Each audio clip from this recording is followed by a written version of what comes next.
6 ದಶಕಗಳ ಹಾಡುಗಾರಿಕೆಯ ಸಾಧನೆ ಜಾನಕಿ ಅವರಿಗೆ ಹಲವು ಗೌರವಗಳನ್ನು ಕೂಡ ತಂದುಕೊಟ್ಟಿದೆ. 4 ರಾಷ್ಟ್ರ ಪ್ರಶಸ್ತಿಗಳು, ಸುಮಾರು 30 ರಾಜ್ಯ ಪ್ರಶಸ್ತಿಗಳು ಅವರ ಗಾಯನಕ್ಕೆ ದೊರೆತಿವೆ.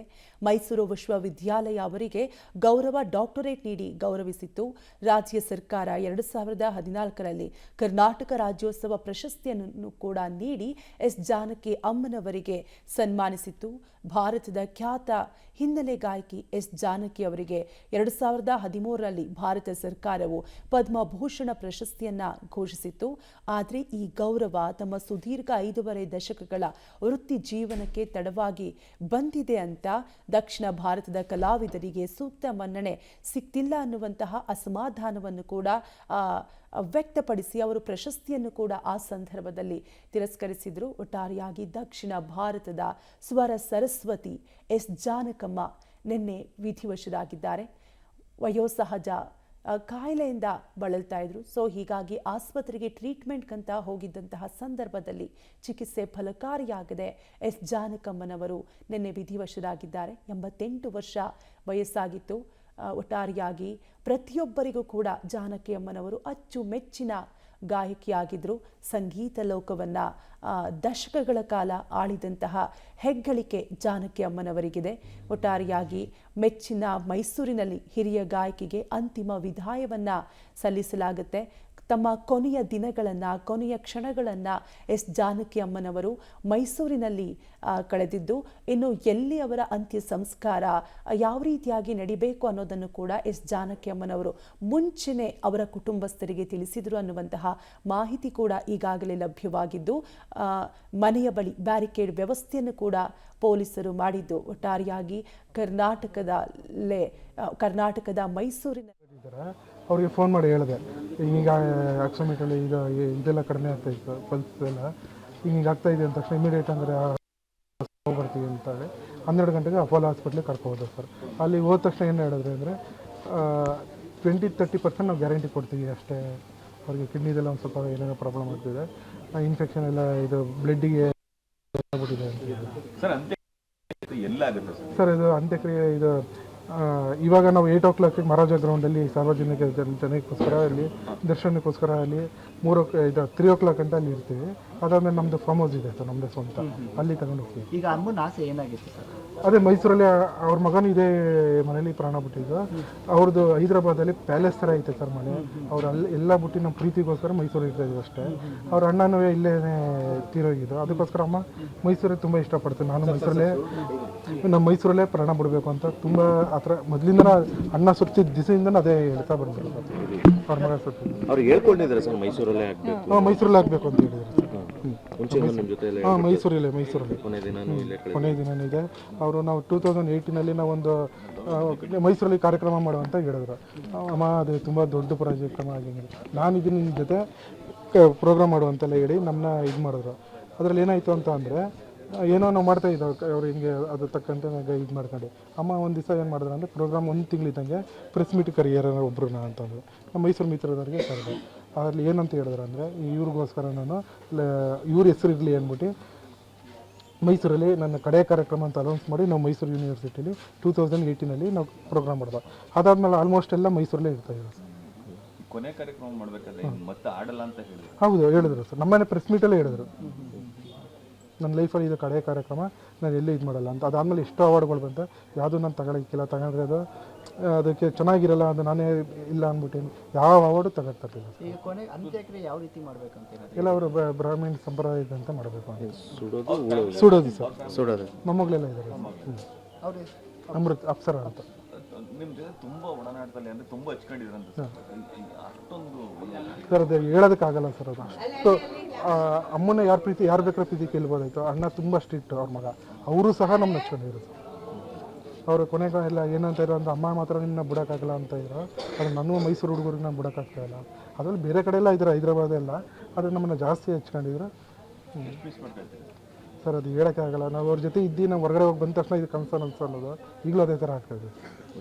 ಏನಕ್ಕೆ ಅಂದರೆ ನಾನು ಚೆನ್ನೈಲೆಲ್ಲ ಊಟ ಬರಬೇಕಾದ್ರೆ ನಾನು ಅಮ್ಮ ಏನಾದರೂ ನಾನು ಇಂಥ ದಿವಸ ಇದು ನನಗೆ ಅಪಾಯಿಂಟ್ಮೆಂಟ್ ಕೊಡೋರು ಯಾವಾಗ ಅಂತಂದರೆ ಯಾವತ್ತು ಆಗ ತುಂಬ ಬಿಸಿ ಸರ್. ಅವರು 1 ತಿಂಗಳು 2 ತಿಂಗಳು ಅವರು ಫ್ರೀನೇ ಇರ್ತಾರಲ್ಲ, ಯಾವುದೋ ಒಂದು ಡೇಟ್ ನೋಡ್ಬಿಟ್ಟು ಇಂಥ ದಿವಸ ಬಾ ಅಂತ ಹೇಳೋರು. ಆ ಡೇಟ್ನ ನಾನು ಕ್ಯಾಲ್ಕುಲೇಷನ್ ಮಾಡ್ಕೊಳ್ದೆ 26 ದಿನ ಇದೆ 24 ಗಂಟೆ ಆ ಥರ ನಾನು ನಿದ್ದೆ ಮಾಡ್ದೇ ಆ ಥರ ನಾನು ಹೋಗ್ತಾ ಇದ್ದೀನಿ ಸರ್. ಭಾರತೀಯ ಸಂಗೀತ ಲೋಕದ ಗಾನಕೋಗಿಲೆ ಎಸ್ ಜಾನಕಿ ಅವರ ನಿಧನದ ಸುದ್ದಿ ಇಡೀ ದೇಶವನ್ನೇ ಶೋಕ ಸಾಗರದಲ್ಲಿ ಮುಳುಗಿಸಿದೆ.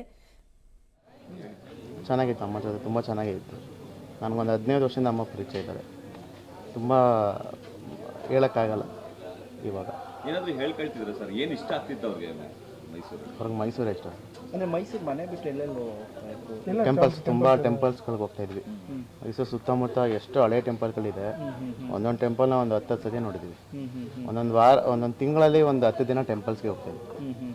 ನಾವು ಅಲ್ಲೆಲ್ಲ ಅರ್ಚಕರುಗಳನ್ನ ಕಾಂಟ್ಯಾಕ್ಟ್ ಮಾಡಿ ಆ ಟೈಮಲ್ಲಿ ಹೋಗಿ ದರ್ಶನ ಮಾಡಿಕೊಂಡು ಅಲ್ಲೇ ಪ್ರಸಾದ ಎಲ್ಲ ತಿನ್ಕೊಂಡು ಅಲ್ಲೇ ಟೈಮ್ ಸ್ಪೆಂಡ್ ಮಾಡ್ಕೊಂಡು ಬರ್ತಾಯಿದ್ವಿ. ತುಂಬ ಏನಾದರೂ ಹೇಳ್ತಿದ್ರ ಸರ್ ಅವ್ರ ಒಡನಾಟ, ನಿಮ್ಮ ಒಟ್ಟಿಗೆ ಒಡನಾಟ ತುಂಬ ಇತ್ತಲ್ಲ, ಅವ್ರಿಗಾಗೋ ನೋವುಗಳು ಅಥವಾ ಏನಾದರೂ ಬೇಸರ? ಏನಿಲ್ಲ, ಏನು ನೋವು ಆ ಥರ ಏನೂ ಇಲ್ಲ ಸರ್. ಖುಷಿಯಾಗಿದ್ರು, ಖುಷಿಯಾಗಿದ್ರು. ನಮ್ಮ ಮೈಸೂರಲ್ಲಿದ್ದರೆ ಅವ್ರು ಖುಷಿಯಾಗಿರ್ತಾರೆ. ಈ ಒಂದಷ್ಟು ವಿಡಿಯೋಗಳಲ್ಲಿ ಪ್ರಾಣಿ ಮತ್ತು ಪಕ್ಷಿಗಳ ಜೊತೆ ಎಲ್ಲ ಒಡನಾಟ ಇರ್ತದೆ. ಹೀಗೆ ಅವ್ರ ಪ್ರಾಣಿ ಪ್ರಿಯರು? ಇಲ್ಲ, ಅವರು ಎಲ್ಲನೂ ಇಷ್ಟ ಸರ್ ಅವ್ರಿಗೆ. ನನ್ನ ಹತ್ರ ಪಕ್ಷಿ ಇತ್ತು, ಪಕ್ಷಿ ಜೊತೆ ಅವರು ಆಟ ಆಡ್ತಿದ್ರು. ನವೀನ್ ಅವ್ರ ಹತ್ರ ನಾಯಿ ಇದೆ, ಅದ್ರ ಜೊತೆ ತುಂಬ ಆಟ ಆಡ್ತಿದ್ರು. ಈಗ ರೀಸೆಂಟಾಗಿ ನೀವು ನೋಡ್ತಿರೋ ವಿಡಿಯೋ ಎಲ್ಲ ಇವ್ರ ಜೊತೆ.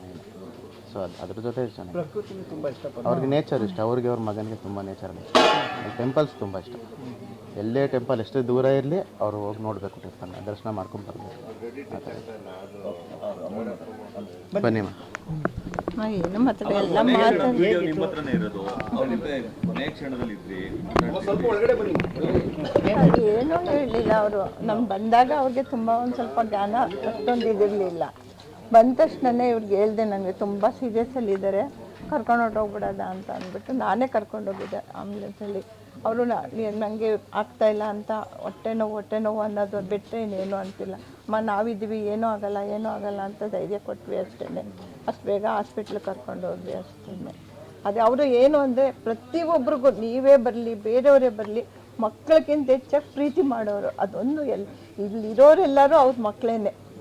ನಿಜವಾಗ್ಲೂ ಅಷ್ಟು ಯಾರಿಗೂ ಅವರು ದೊಡ್ಡವರು ಚಿಕ್ಕವರು ಕಡಿಮೆ ಇದ್ದಾರೆ ಆ ಥರ ಇಲ್ಲ, ಎಲ್ಲರನ್ನೂ ಮಕ್ಕಳ ಥರನೇ ಪ್ರೀತಿ ಮಾಡೋರು.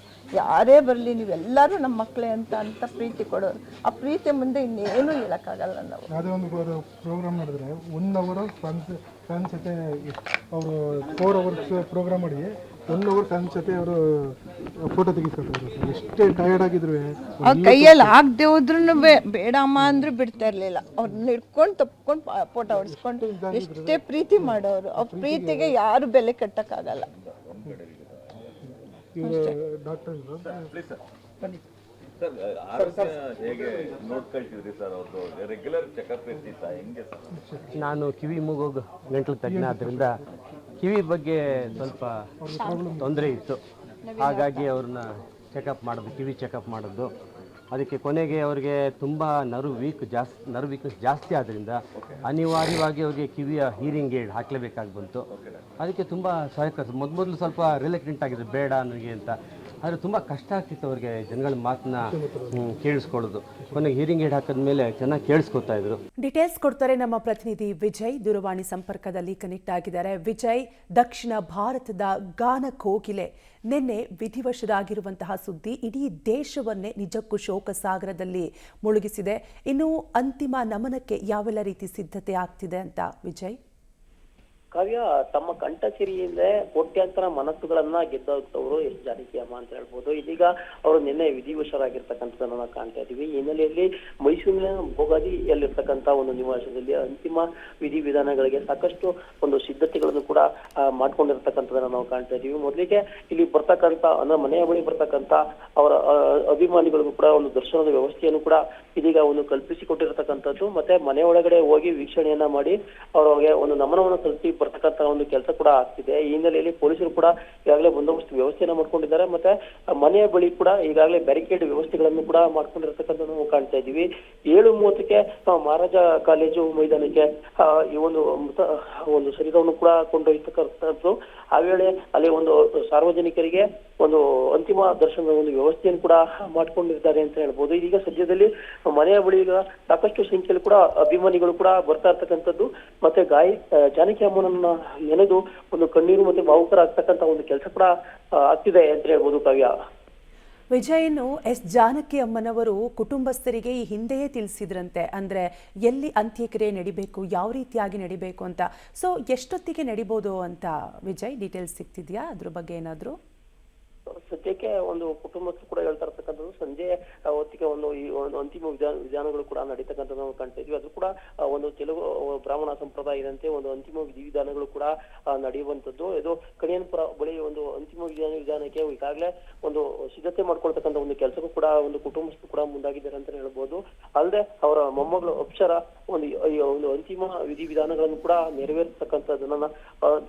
ನೆರವೇರಿಸ್ತಾರೆ ಅನ್ನೋ ಒಂದು ಮಾಹಿತಿಯನ್ನು ಕೂಡ ಕುಟುಂಬದ ಮೂಲಗಳು ಕೂಡ ಒಂದು ಸ್ಪಷ್ಟಪಡಿಸ್ತೀವಿ ಅಂತ ಹೇಳ್ಬೋದು. ಈಗಾಗಲೇ ಸಾಕಷ್ಟು ಸಂಖ್ಯೆಯಲ್ಲಿ ಒಂದು ಜಾನಕಿ ಅಮ್ಮನವರ ಅಭಿಮಾನಿಗಳು ಕೂಡ ಒಂದು ಭೋಗಾಜಿಯವರಲ್ಲಿರ್ತಕ್ಕಂಥ ಒಂದು ನಿವಾಸಕ್ಕೆ ಒಂದು ಅಂತಿಮ ದರ್ಶನವನ್ನ ಪಡ್ಕೊಳ್ಳಿಕ್ಕೆ ಈಗಾಗಲೇ ಸಾಕಷ್ಟು ಸಂಖ್ಯೆಯಲ್ಲಿ ಬರ್ತಿದ್ದಾರೆ. ಮತ್ತೆ ಇಲ್ಲಿಂದ ಒಂದು ಹೆಚ್ಚು ಅಭಿಮಾನಿಗಳು ಬರ್ತಕ್ಕಂಥ ಹಿನ್ನೆಲೆಯಲ್ಲಿ ಮಹಾರಾಜು ಕಾಲೇಜು ಮೈದಾನದಲ್ಲಿ ಒಂದು ಸಕಲ ವ್ಯವಸ್ಥೆಯನ್ನು ಕೂಡ ಮಾಡ್ಕೊಂಡಿರ್ತಕ್ಕಂಥದ್ದು. ಕಾವ್ಯ, ಥ್ಯಾಂಕ್ ಯು ವಿಜಯ್ ಡೀಟೇಲ್ಸ್ಗಾಗಿ.